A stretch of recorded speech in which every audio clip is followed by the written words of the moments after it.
Hi, here's your devotional for November 4th. The dove found no rest for the sole of her foot. Genesis 8:9. Reader, can you find rest apart from the ark, Christ Jesus? Then be assured that your religion is vain. Are you satisfied with anything short of a conscious knowledge of your union and interest in Christ? Then woe unto you. If you profess to be a Christian, yet find full satisfaction in worldly pleasures and pursuits, your profession is false.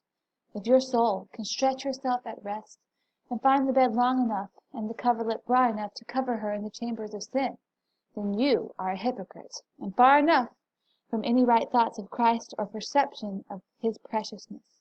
But if, on the other hand, you feel that if you could indulge in sin without punishment, yet it would be a punishment of itself, and that if you could have the whole world and abide in it forever, it would be quite enough misery not to be parted from it, for your God is what your soul craves after. Then be of good courage, thou art a child of God. With all thy sins and imperfections, take this to thy comfort.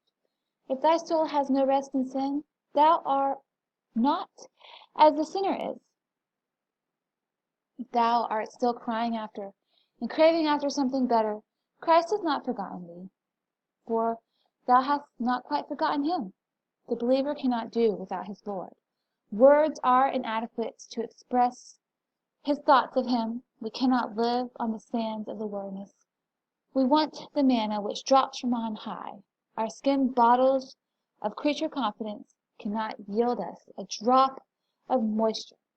But we drink of the rock which follows us, and that rock is Christ. When you feed on him, your soul can sing, He hath satisfied my mouth with good things, so that my youth is renewed like the eagles. But if you have him not, your bursting wine-vat and well-filled barn can give you no sort of satisfaction. Rather lament over them in the words of wisdom. Vanity of vanity, all is vanity. All right, so Spurgeon's talking here about what the proper appetites of a Christian are. So a Christian is not going to find satisfaction in the world.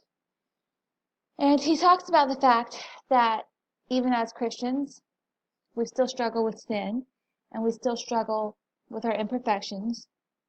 But the fact that we hate sin is a clear sign of our conversion. He says, but if on the other hand you feel that if you could indulge in sin without punishment, yet it would be a punishment of itself. And so he's saying that if you hate sin so much that it doesn't matter that if you were punished for it or not, but that sin itself is odious to you, then that's obviously a sign of conversion. And then he says, and that if you could have the whole world and abide in it forever, it would be quite enough misery not to be parted from it, for your God is what your soul craves after. And then he's talking about the fact that even if you could live in this world forever, that's not something you would want, because you would never get to be in heaven with God, because God is what your soul craves after as a Christian. Is another indication of conversion. So he's talking about the marks of conversion in this devotional, and he's also talking about the marks of somebody who has false conversion. And I want you to look at this little devotional again and give me 2 marks of a false conversion, or of someone who is a hypocrite and not really a Christian, and then 2 marks of a true conversion experience, someone who truly does love Christ. All right, thank you so much.